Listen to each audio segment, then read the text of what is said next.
পোশাক শিল্পে কারখানায় সংস্কার কাজ চলায় বাড়ছে উৎপাদন ব্যয় বলছেন ব্যবসায়ীরা। আসছে বাজেটে উৎসে কর বাদ ও কর্পোরেট কর 10% করার দাবি। 5 দফা দাবিতে সিলেট বিভাগে চলছে অনির্দিষ্টকালের পরিবহন ধর্মঘট। উত্তরবঙ্গে 7 দফা দাবিতে ট্রাক ও কাভার্ড ভ্যান ঐক্য পরিষদের 48 ঘন্টার কর্মবিরতি। জাফলং ছাড়া সিলেটের অন্য পর্যটন কেন্দ্রগুলোর সঙ্গে নেই বাস যোগাযোগ। পর্যটকদের গুনতে হয় বাড়তি টাকা। রাস্তা ঠিক হলে বাস চালুর আশ্বাস মালিক সমিতির। এবং বরিশালে গরমের শুরুতে দিনে 7 থেকে 8 বার লোডশেডিং, বিপর্যস্ত নগর জীবন। রমজানের সরবরাহ স্বাভাবিক রাখার আশ্বাস সংশ্লিষ্টদের।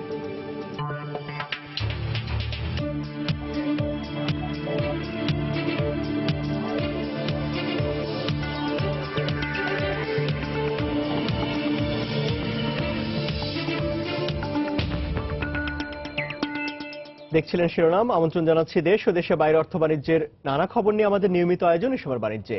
আর আপনাদের সঙ্গে আছি আমি ইমতিয়াজ আহমেদ।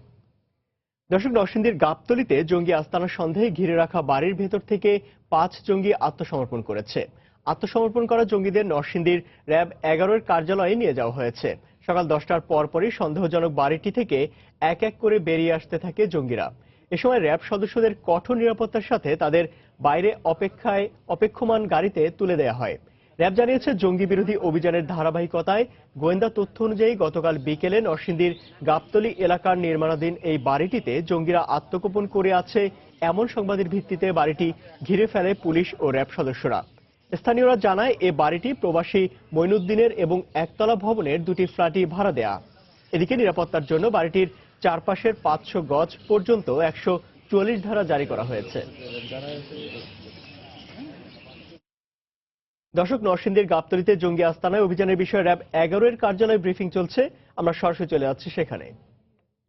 3 তারিখে নিয়েছিল এবং যে সকল ডকুমেন্ট দিয়ে যে কয়জনের থাকার কথা ছিল, আমরা যে লুক আফটার করে যে এই বিল্ডিংটা, তার সঙ্গে আমরা কথা বলেছি যে এই ইসের মধ্যে একটু ভেরিয়েশন আছে। কারণ তারা বলেছিল যে 4-5 জন থাকবে এবং সুনির্দিষ্টভাবে বলেছিল কারা কারা থাকবে। বাট আমরা যখন যারা আত্মসমর্পণ করেছে এবং অন্যান্য যে সকল তথ্য আমরা পেয়েছি, তার মধ্যে দেখলাম যে এখানে নতুন আরো কিছু ফেস এটার সঙ্গে যুক্ত হয়েছে। সেক্ষেত্রে আসলে এখন তাদেরকে জিজ্ঞাসাবাদ করা হবে এবং জিজ্ঞাসাবাদ পরবর্তী আইনানুগ ব্যবস্থা গ্রহণ করা হবে। মুসিব ভাই, এখানে যে 5 জন ছিল, এই যে 5 জনের মধ্যে আমরা দেখেছিলাম অনেকের স্বজনই এখানে বলছিল তারা এসেছিলেন এবং আপনারা কয়েকজনের স্বজনকে ভিতরে নিয়ে গেছেন। তো এইখান থেকে স্বজনদের কাছ থেকে কি তথ্য পাওয়া গেছে? ইনফ্যাক্ট যারা এখানে নেক্সট অফ কিন, যারা স্বজন যারা আসছিল, তারা বলেছে যে তাদের রিলেটিভরা ভিতরে আছে এবং আমরা কনফার্ম করেছি এবং তাদের কাছ থেকে তাদের সহযোগিতা আমরা নিয়েছি যে ইনফ্যাক্ট যে ভিতরে কারা কারা আছে তার পরিচয় নিশ্চিত হওয়া সহ আত্মসমর্পণের প্রক্রিয়া যাতে সুন্দরভাবে হয় সেই জন্য তাদের সহায়তা আমরা নিয়েছি। এবং আরেকটি বিষয় হচ্ছে যে যেহেতু আমরা আপনারা নিশ্চয়ই জানেন যে ক্রমাগত কিন্তু বিভিন্ন জায়গায় অভিযান পরিচালনা করা হচ্ছে, এখানে অনেক জঙ্গি কিন্তু ঘটনাস্থলে নিহত হয়েছে এবং প্রতিটি ক্ষেত্রেই হয় কি যে কোনো অভিযানের পরবর্তীতে কিন্তু ফলো আপ হয়ে থাকে এবং সেক্ষেত্রে যে সকল সূত্রগুলি পাওয়া যায় সেগুলি নিয়ে আমরা কাজ করে থাকি। সেক্ষেত্রে আমাদের কাছে যে তথ্য ছিল যে আতিয়া মহলে যে একটি অভিযান পরিচালনা করা, ওইখানে কয়েকটি সূত্র ছিল যে ওইখানে যে সকল জঙ্গিরা ছিল তাদের সঙ্গে কিছু তাদের সক্রিয় সদস্যের কিছু সম্পৃক্ততা ছিল, সেই তথ্য আমাদের কাছে ছিল এবং আমরা মোটামুটি নিশ্চিত যে এই 5 জনের মধ্যে কয়েকজনের সেই সম্পৃক্ততার ভিত্তিতে যে অভিযানটা পরিচালনা করছে সেটা আমরা মোটামুটি নিশ্চিত। বাকিটা এখন তাদেরকে জিজ্ঞাসাবাদ করে আসলে বলা সম্ভবপর হবে কতদূর। স্বজনরা দাবি করছিলেন যে তাদের যারা ভিতরে আছেন তারা জঙ্গিবাদের সঙ্গে যুক্ত না, বিভিন্ন শিক্ষা প্রতিষ্ঠানে পড়াশোনা করেন, কেউ পড়াশোনা শেষে চাকরির জন্য এখানে অবস্থান করছেন। তো এই ব্যাপারে আপনারা কি তথ্য পেয়েছেন? ইনফ্যাক্ট আপনারা নিশ্চয়ই জানেন যে জঙ্গিবাদের সঙ্গে সম্পৃক্ত না অনেক সময় কিন্তু ফ্যামিলিও জানতে পারে না। এটা আপনারা নিশ্চয়ই জানেন যে এরকম ইনসিডেন্ট তো বাংলাদেশে অনেকই হয়েছে। আপনারা হোলি আর্টিজানের ঘটনার পরের থেকে কিন্তু যারা নিহত হয়েছে এবং পরবর্তী বিভিন্ন অভিযানে নিহত হয়েছে তাদের পরিবারও কিন্তু বিশ্বাস করতে পারে নাই এবং তার পরিবার চিন্তার বাইরেই ছিল যে তার পরিবারের সদস্যরা জঙ্গিবাদের সঙ্গে সম্পৃক্ত হয়ে গেছে। কারণ জঙ্গিবাদের এটা তো একটি মতাদর্শ আসলে, এইভাবে যে অন্য ক্রিমিনাল অ্যাক্টিভিটিস এর মধ্যে কিন্তু এটা না। সেক্ষেত্রে পরিবার দাবি করতে পারে, বাট আমরা অভিযান পরিচালনা করেছি সুনির্দিষ্ট তথ্যের উপর ভিত্তি ভিত্তি করে এবং বাকি তাদেরকে জিজ্ঞাসাবাদ করে বাকিটা আসলে জানা সম্ভবপর হবে। মুসিব ভাই, একটা প্রশ্ন ভাই, এখানে আপনারা তো বলছিলেন যে আপনাদের কাছে তথ্য ছিল যে অনেকের যাওয়া আসা করার কথা এবং অনেকের অ্যাকোমোডেশন হওয়ার কথা, এবং আপনারা বলছিলেন নতুন কিছু ফেস, মানে এখানে কতজনের যাওয়া আসা? ইনফ্যাক্ট নতুন কিছু ফেস হচ্ছে যে যারা যে নামে এইগুলি বাসাগুলি ভাড়া নিয়েছে তার মধ্যে কয়েকজন এখানে নেই এবং নতুন কয়েকজন এখানে ঢুকেছে, যার ফলে আমাদের যে ইনফরমেশন ছিল তার সঙ্গে নতুন যারা এখানে সম্পৃক্ত হয়েছে তাদের কি যোগসাজশ আছে আসলে এই মুহূর্তে বলা সম্ভব নয়। আপনি সেটা অনলি 5-10 মিনিটের মতন হয়েছে, সেক্ষেত্রে আমরা তাদেরকে জিজ্ঞাসাবাদ করব, ডেফিনেটলি সেখান থেকেই বাকি তথ্যটা বের হয়ে আসবে। আরেকটা বিষয় বলতে এই বাড়ির যে মালিক আমরা জানি তিনি প্রবাসী, কিন্তু এখানে যারা বাড়ি যিনি তত্ত্বাবধান করতেন তার কাছ থেকে তথ্য পেয়েছেন কি বাড়ি ভাড়া দেওয়ার ক্ষেত্রে যথাযথ প্রক্রিয়া অনুসরণ করা হয়েছে কিনা? বাড়ি ভাড়া দেওয়ার ক্ষেত্রে যথাযথ প্রক্রিয়া এখানে অনুসরণ করা হয়েছে।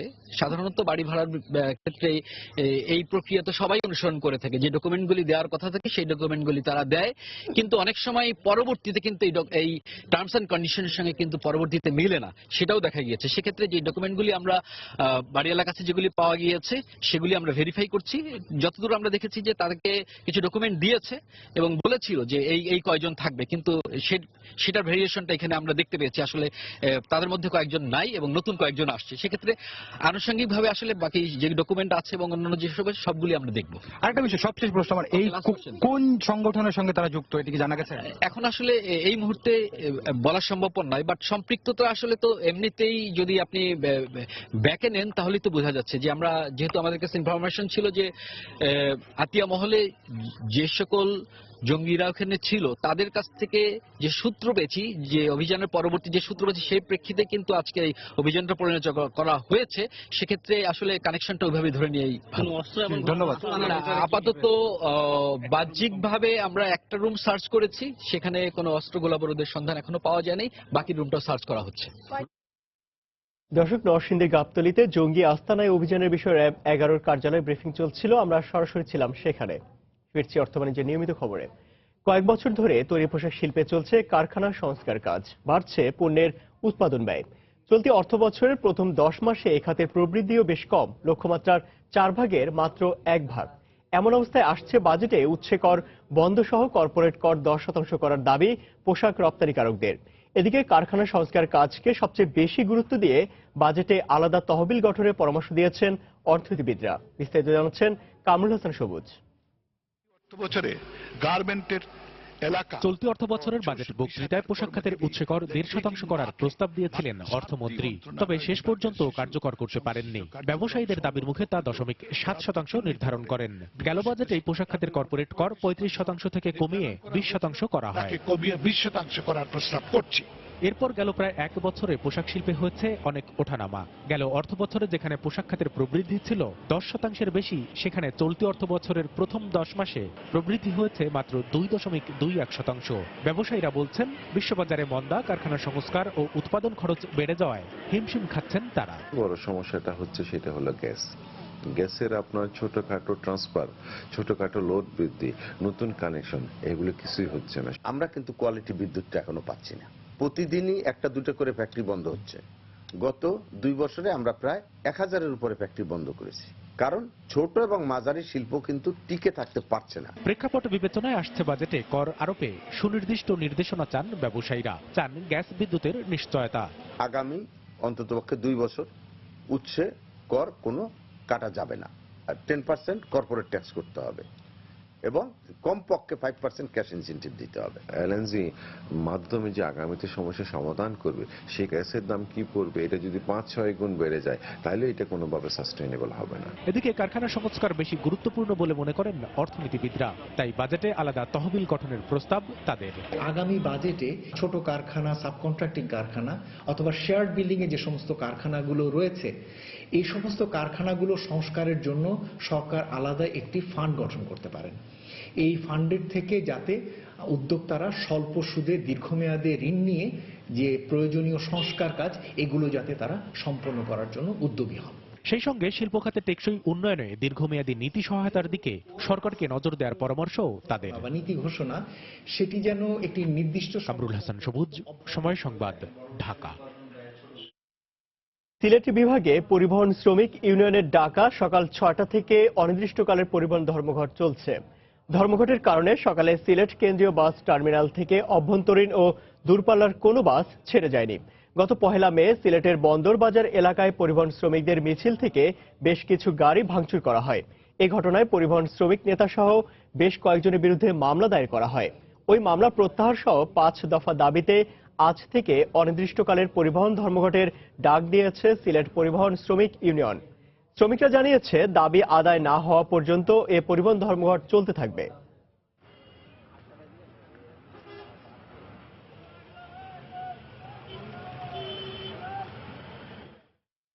5 দফা দাবিতে সিলেট বিভাগে সকাল থেকে শুরু হয়েছে অনির্দিষ্টকালের পরিবহন ধর্মঘট।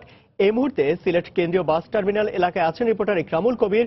ধর্মঘটের খবর জানতে সরাসরি চলে যাচ্ছে তার কাছে। ইকরাম।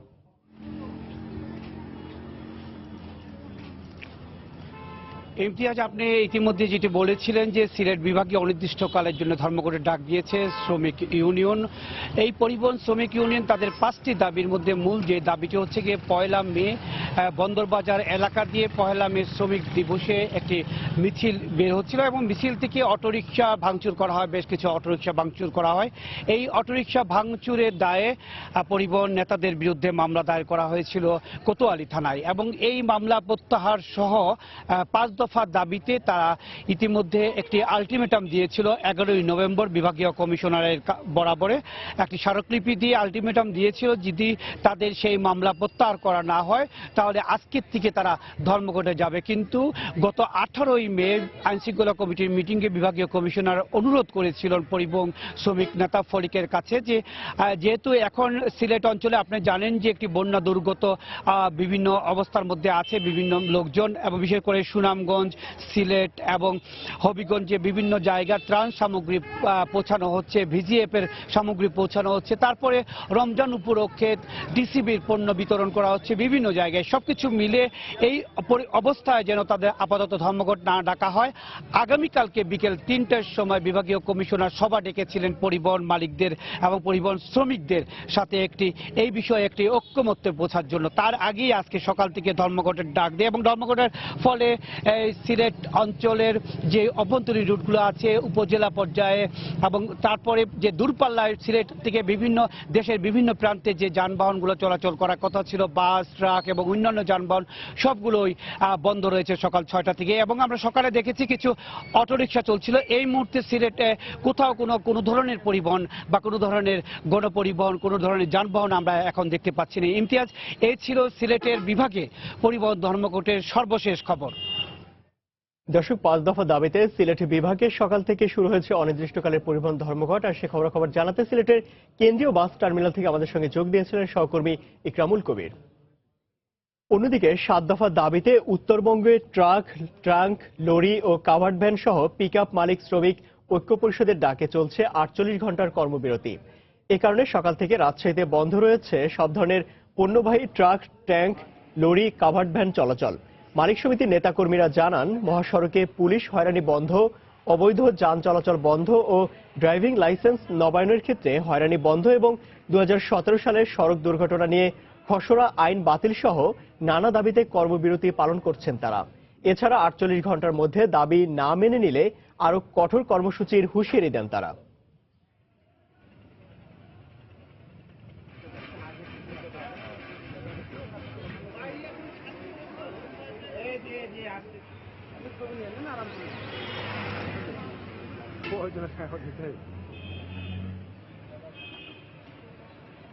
ড্রাইভিং লাইসেন্স নবায়নের ক্ষেত্রে হয়রানি, মহাসড়কে অবৈধ যান চলাচল বন্ধ করতে হবে এবং স্কেলের নামে মহাসড়কে বিভিন্ন চাঁদাবাজি, এইগুলা বন্ধের জন্য আমরা এই 7 দফা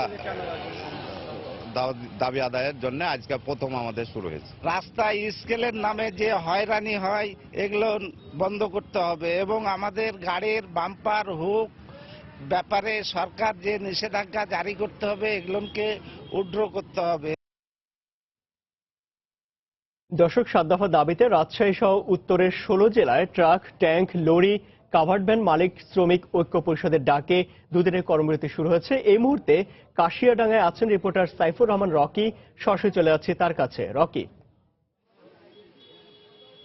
কি অবস্থা ওখানকার ধর্মঘটের এখন পর্যন্ত আপনার কাছে কি তথ্য আছে?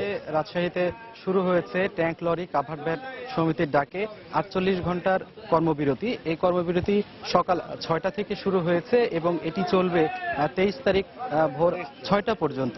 তো আমরা এখানে এসে সকাল থেকে যেটি দেখেছি যে এখান থেকে ট্রাক ট্যাঙ্ক লরি সমিতির যেসব নেতাকর্মীরা রয়েছেন তারা মোড়ে মোড়ে অবস্থান নিয়েছেন এবং তাদের কোনো যে পণ্যবাহী গাড়ি, ট্রাক বা ট্যাঙ্ক লরি এর জাতীয় কোনো গাড়ি ঘোড়াই কিন্তু এখন পর্যন্ত আমরা চলাচল করতে দেখিনি। আমরা তাদের সাথে যেটি কথা বলে জেনেছি যে তাদের প্রতিনিয়তই বেশ কিছু সমস্যার সম্মুখীন হতে হয়। এর মধ্যে রয়েছে ড্রাইভিং লাইসেন্স নবায়নের ক্ষেত্রে হয়রানি হতে হচ্ছে, এছাড়া মহাসড়কে অবৈধ যান চলাচল বন্ধ হচ্ছে না, এছাড়াও পুলিশি হয়রানি হতে হচ্ছে তাদেরকে প্রতিনিয়তই। 2017 সালের যে নতুন খসড়া আইন ছিল সেটিও তারা প্রত্যাহারের দাবি জানিয়েছেন। মূলত এ ধরনের 7টি দাবি তাদের রয়েছে। এই 7টি দাবিতেই এই অনির্দিষ্টকালের না, ঠিক 2 দিনের এই পরিবহন কর্মবিরতি তারা শুরু করেছেন। তো আমরা এখন তাদের একজন নেতার সাথে কথা বলবো যে এই 2 দিনের যে কর্মবিরতির আপনারা ডাক দিয়েছেন, এই 2 দিনের কর্মবিরতির মধ্যে আপনাদের যে দাবি দাওয়া আছে সেগুলো যদি পূরণ না হয় সেক্ষেত্রে আপনারা আগামীতে কোনো কর্মসূচিতে যাবেন কিনা সেটি একটু আমাদের। জি, আমরা যেহেতু সামনে রমজান মাস, সেই রমজান মাসের আমরা আলটিমেট দাওয়াই আছে আপনার, যেটা আমরা স্মারকলিপি দিয়েছি, সেটা তো উল্লেখ করা আছে। যদি আমরা এই 48 ঘন্টার মধ্যে যদি দাবি দাওয়া গেলে আমাদের আলাপ আলোচনার মাধ্যমে কোনো ক্লিয়ার না হয়, তাহলে আমরা রোজার মাস পরে আমরা লাগাতার আন্দোলনে যাব। এই কর্মসূচি ইনশাল্লাহ আমাদের আছে।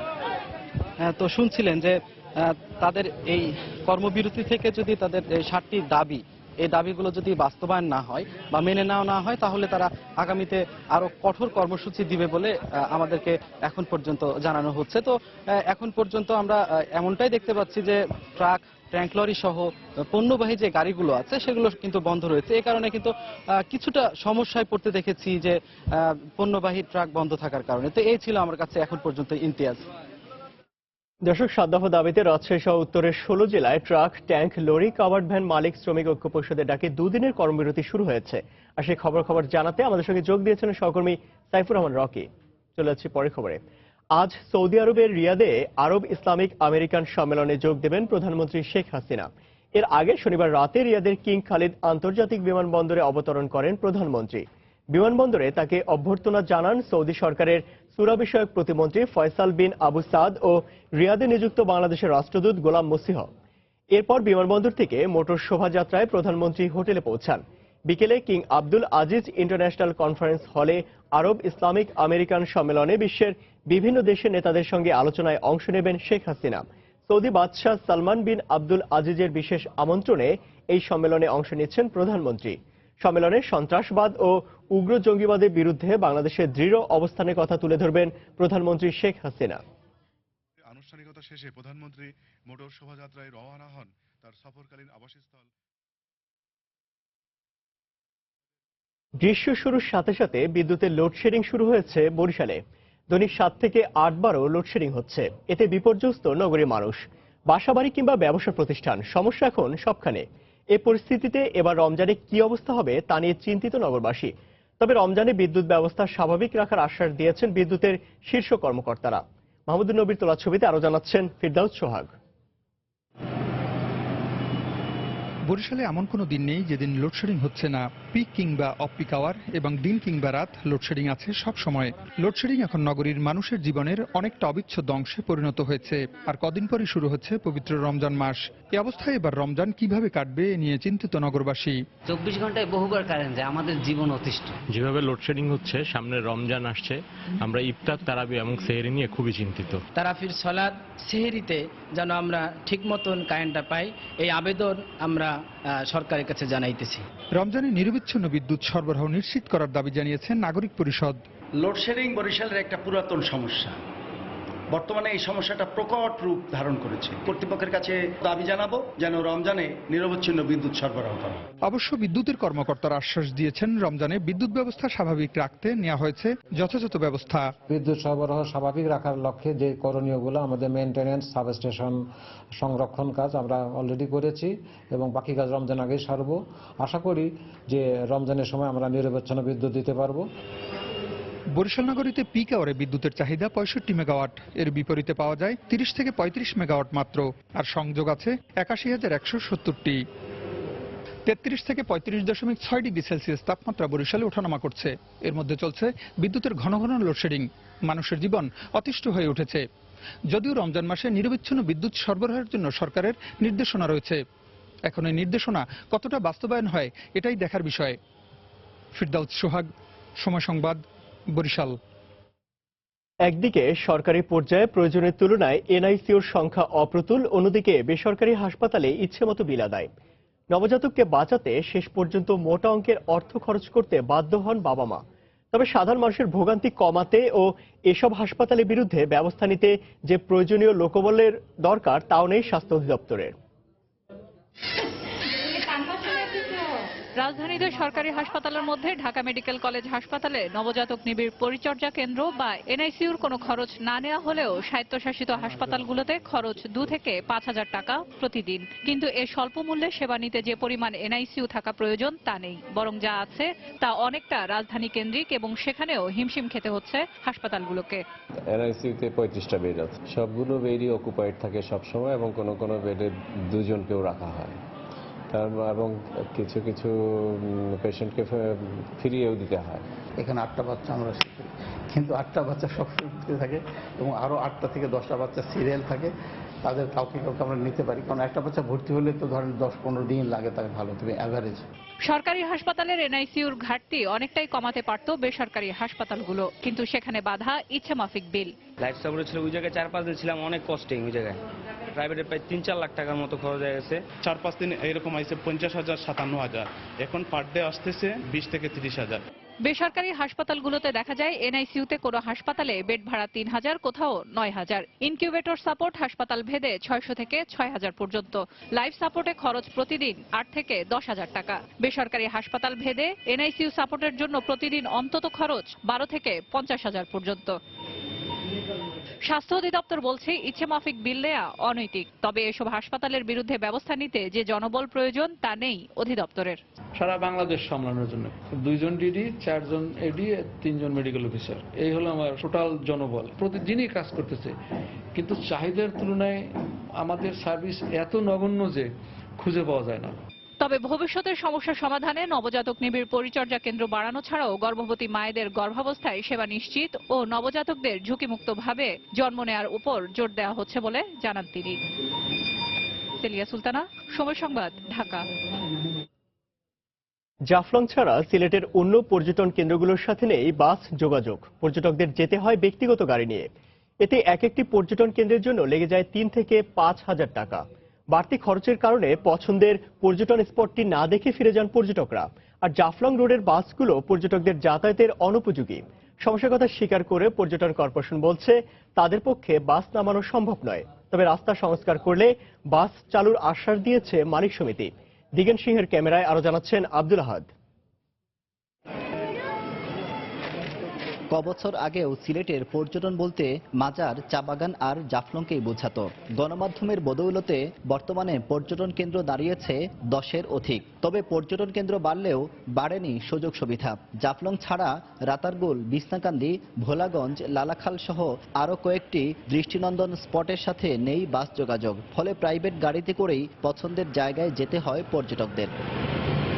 পর্যটকরা বলছেন পরিবহনে বাড়তি খরচ বহন করতে না পেরে আকর্ষণীয় কেন্দ্র না দেখেই ফিরে যেতে হয়। জাফলং যাব, কিন্তু জাফলং যাওয়ার জন্য কোনো কিছুই নেই। লোকাল বাসে ফ্যামিলি নিয়ে খুব কষ্টকর, সেহেতু সেই ক্ষেত্রে প্রাইভেট গাড়িতে যাইতে হয়, এখানে ভাড়াটা বেশি। এসি বাসের ব্যবস্থা করা হলে যারা পর্যটক আসবে তারা সবাই উপকৃত হবে। পর্যটন কেন্দ্রগুলোর সাথে গণপরিবহন চালুর সক্ষমতা নেই পর্যটন কর্পোরেশনের। এজন্য সুষ্ঠু পরিকল্পনার প্রয়োজন বলে মনে করেন সিলেটের ব্যবস্থাপক। পর্যটন কর্পোরেশন কিন্তু আসলে পর্যটকদের ফ্যাসিলিটিগুলো প্রমোট করে থাকে, কিন্তু রাস্তার যে বিষয়টা রয়েছে এটা বিভিন্ন সংস্থা এটার সাথে ইনভলভ আছে। এটা কর্মপরিকল্পনা গ্রহণ ছাড়া যে এই সমস্যাটা আসলে একেবারে দ্রুত কোনো সমাধান হবে এটা আসলে ভাববার কোনো কারণ। খরচ কম লাগায় পর্যটকরা ভ্রমণে বাস ব্যবহার করেন, তবে এই বাসগুলো যেন হয় আরামদায়ক। সিলেট থেকে জাফলং চলাচলকারী এসব বাস অনেকটাই পর্যটকদের চলাচলের অনুপযোগী।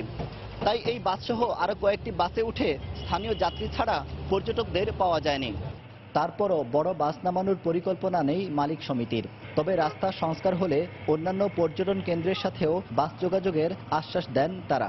আমরা তো ব্যবসার জন্যই বসছি, যেখানে ব্যবসা হবে ওইখানে মালিকরা গাড়ি দেবে। আমার ব্যক্তিগত গাড়ি নিয়ে যখন যাই তখন তো যাওয়াই যায় না, আর ওই গাড়িগুলো চলতে পারবে না, এই জন্য চালাচ্ছে না। রাস্তা ভালো হলে অবশ্যই বাস মালিকরা গাড়ি চালাবে। রাতারগুল, বিছনাকান্দি ও লালাখালে যেতে 1 থেকে 2 কিলোমিটার নৌকা ব্যবহার করতে হয়। পর্যটন কর্পোরেশনের নিজস্ব নৌকা না থাকায় এই সামান্য জায়গা ভ্রমণে পর্যটকদের গুনতে হয় 1 থেকে 2,000 টাকা।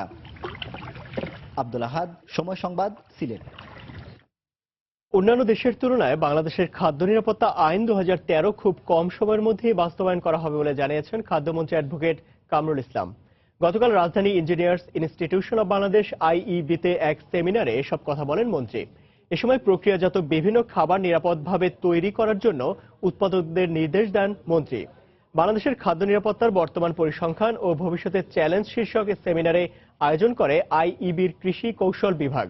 প্রতিষ্ঠানটির সভাপতি প্রকৌশলী মোহাম্মদ কবির আহমেদ ভূঁইয়ার সভাপতিত্বে অনুষ্ঠানে প্রবন্ধ উপস্থাপন করেন বাংলাদেশ কৃষি বিশ্ববিদ্যালয়ের সহযোগী অধ্যাপক আব্দুল্লাহ ইকবাল।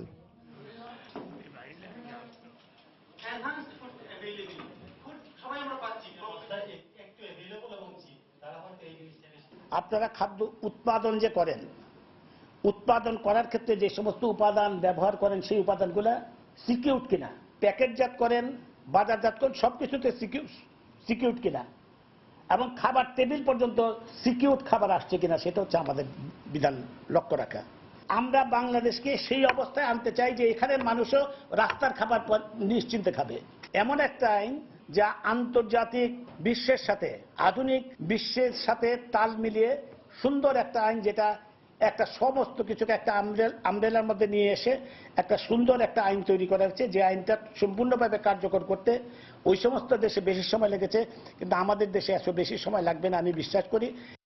দর্শক, চিত্রশিল্পী ও ভাস্কর সৈয়দ আব্দুল্লাহ খালিদের মরদেহ ঢাকা বিশ্ববিদ্যালয়ের চারুকলায় নেওয়া হয়েছে। সেখানে এই মুহূর্তে রয়েছে রিপোর্টার তরিকুল ইসলাম সৌরভ। সরাসরি চলে যাচ্ছি তার কাছে। সৌরভ। ইমতিয়াজ, সৈয়দ আব্দুল্লাহ খালিদ প্রখ্যাত ভাস্কর, কালকে রাতে তিনি ইন্তেকাল করেছেন, সে কথা আমরা জানি। আজকে তাকে শ্রদ্ধা নিবেদনের জন্য ঢাকা বিশ্ববিদ্যালয়ের চারুকলায় নিয়ে আসা হয়েছে। এখন সেখানে তার মরদেহ রাখা হয়েছে। এখানে অগণিত শিল্পী তার প্রতি শ্রদ্ধা জানাচ্ছেন। এরপরে তার মরদেহ নিয়ে যাওয়া হয়ে যাবে তার বিখ্যাত সেই অপরাজয় বাংলাদেশের যে ভাস্কর্য, সেখানে তাকে নিয়ে যাওয়া হবে এবং তারপর বাদ জহুর তাকে ঢাকা বিশ্ববিদ্যালয়ের মসজিদে জানাজা হবে এবং তারপরে শহীদ বুদ্ধিজীবী কবরস্থানে তাকে সমাহিত করা হবে। স্বাধীনতার স্মারক ভাস্কর্য, যেটাকে আমরা জানি অপরাজয় বাংলাদেশ নামে, সেই অপরাজয় বাংলাদেশ 1972 সালের দিকে এটির নির্মাণ করবার কথা চিন্তা করা হয়। এরপরে বঙ্গবন্ধু শেখ মুজিবুর রহমানের হত্যাকাণ্ডের পর এটি স্থবির হয়ে পড়ে। পরবর্তীতে 1989 সালে এটি আত্মপ্রকাশ করে, বর্তমান অবস্থায় এটিকে প্রকাশ করা হয়। আর যেটি কথা হলো যে এই অপরাজয় বাংলাদেশের যে ভাস্কর্য, মূল ভাস্কর্য, তিনি তার অসামান্য কাজ দিয়ে আসলে আজীবন নিঃসন্দেহে বাঙালির হৃদয়ে বেঁচে থাকবেন। কেননা এই ভাস্কর্য শুধুমাত্র একটি ভাস্কর্য হয়ে থাকেনি, পরবর্তী সময় বাংলাদেশের সংগ্রাম আন্দোলন, এই সংগ্রাম আন্দোলনের প্রতিটি কেন্দ্রবিন্দুতে এই ভাস্কর্যের গুরুত্বপূর্ণ ভূমিকা পালন করেছে। এই ভাস্কর্যের পাদদেশে কিন্তু অনেক আন্দোলন সংগ্রাম আমরা নানা সময় দেখেছি এবং এর একটি প্রতীকী মূল্য রয়েছে নিঃসন্দেহে বলা যায়। এবং এই শিল্পী শুধুমাত্র সেই অপরাজয় বাংলাদেশের ভাস্কর্য শুধু নয়, এছাড়াও বাংলাদেশ ব্যাংকের সামনে যে ভাস্কর্য রয়েছে, বাংলাদেশ বেতারের সামনে যে ভাস্কর্যটি রয়েছে, সেটিরও ভাস্কর। সবকিছু মিলিয়ে বাংলাদেশের প্রেক্ষাপটে, বাংলাদেশের ভাস্কর্যের ইতিহাসে এই নামটি, সৈয়দ আব্দুল্লাহ খালিদ নামটি নিঃসন্দেহে একটি গুরুত্বপূর্ণ জায়গা দখল করে আছে। আর আপনারা এখন দেখতে পাচ্ছেন যে এখানে প্রচুর পরিমাণ শিল্পীরা এবং গুণাগ্রহী সাধারণ মানুষ এখানে এসেছেন এবং তারা আসলে এখন শ্রদ্ধা জানাচ্ছেন। এই চারুকলার শ্রদ্ধা নিবেদনের পরে শিল্পীর যেখানে যে অমর সৃষ্টি অপরাজয় ভাস্কর্যের সামনে তাকে নিয়ে যাওয়া হবে, সেখানে সর্বসাধারণ তার প্রতি শ্রদ্ধা নিবেদন করবে। এরপরে বাদ জহুর ঢাকা বিশ্ববিদ্যালয়ের কেন্দ্রীয় মসজিদে জানাজার শেষে শহীদ বুদ্ধিজীবী কবরস্থানে তাকে সমাহিত করা হবে। ইমতিয়াজ, এই ছিল মোটামুটি এখানকার সর্বশেষ খবরাখবর।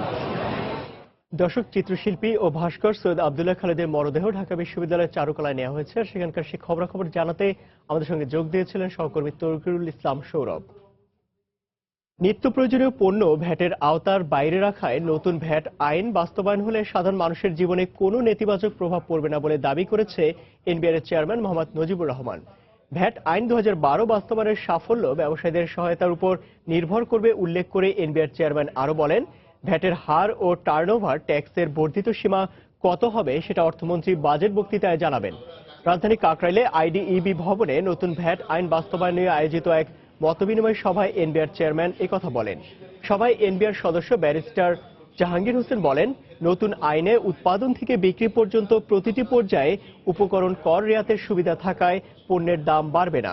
এই আইনে ভোক্তা, ব্যবসায়ী ও সরকার সব পক্ষের স্বার্থ সংরক্ষণ করবে। সিন্ডিকেট করেও অসাধু ব্যবসায়ীরা যেন দাম বাড়াতে না পারে, সেজন্য কোনো পণ্যের উপর কত মূসক সংযোজন হতে পারে সেটা নির্ধারণ করবে NBR.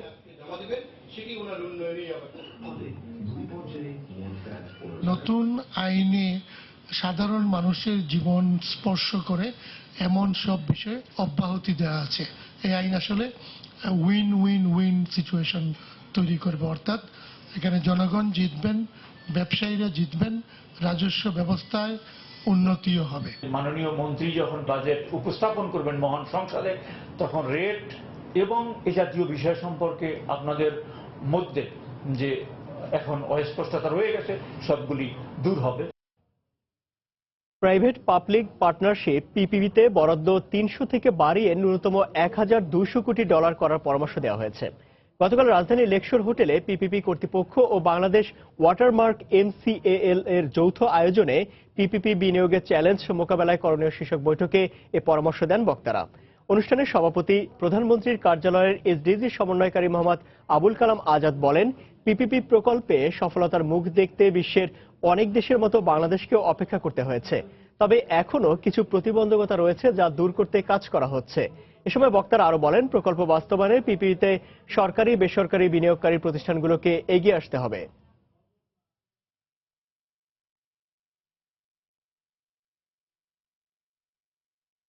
Bangladesh institute of capital market BICM আয়োজিত দিনব্যাপী পাবলিক অফারিং শীর্ষক এক কর্মশালা অনুষ্ঠিত হয়েছে।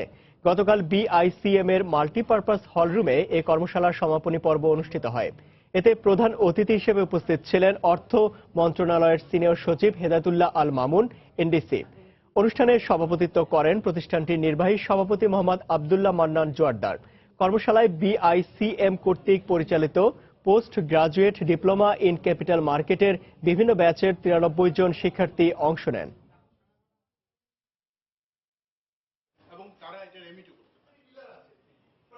এসিআই লিমিটেড বাজারে নিয়ে এসেছে স্যাভলন টুইঙ্কেল বেবি ডায়াপার। গতকাল রাজধানীর তেজগাঁওয়ে এসিআই সেন্টারে এই ডায়াপারের বিপণন কার্যক্রম উদ্বোধন করা হয়। অনুষ্ঠানে উপস্থিত ছিলেন এসিআই সল্ট লিমিটেডের ব্যবস্থাপনা পরিচালক সৈয়দ আলমগীর, এসিআই লিমিটেডের বিজনেস ডিরেক্টর কামরুল হাসান সহ ঊর্ধ্বতন কর্মকর্তারা। এ সময় জানানো হয়, অত্যাধুনিক মেশিনে উন্নত কাঁচামালে তৈরি স্যাভলন টুইঙ্কেল বেবি ডায়াপার শিশুর সর্বোচ্চ আরাম নিশ্চিত করবে।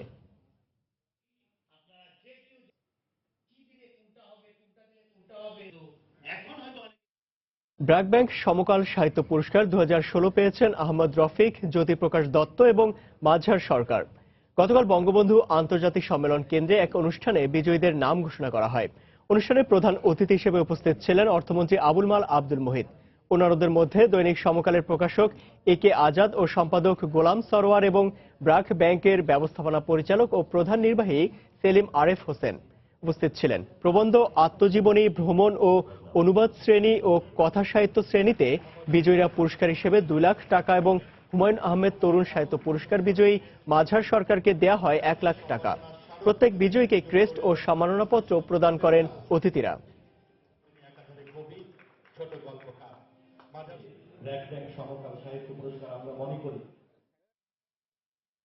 দেশের শীর্ষস্থানীয় electronics retail chain Transcom digital শুরু করল ইনভার্টার এসি কার্নিভাল। রাজধানী গুলশান 1 এর আউটলেটে এই কার্নিভালের উদ্বোধন করেন ট্রান্সকম লিমিটেডের প্রধান অপারেটিং অফিসার আরশাদ হক এবং হেড অব বিজনেস ইয়ামিন শরীফ চৌধুরী। অনুষ্ঠানে প্রতিষ্ঠানটির ঊর্ধ্বতন কর্মকর্তারা উপস্থিত ছিলেন। মূলত ক্রেতাদের নন ইনভার্টার এসি থেকে ইনভার্টার এসির প্রতি আকৃষ্ট করতেই এই উদ্যোগ ট্রান্সকমের।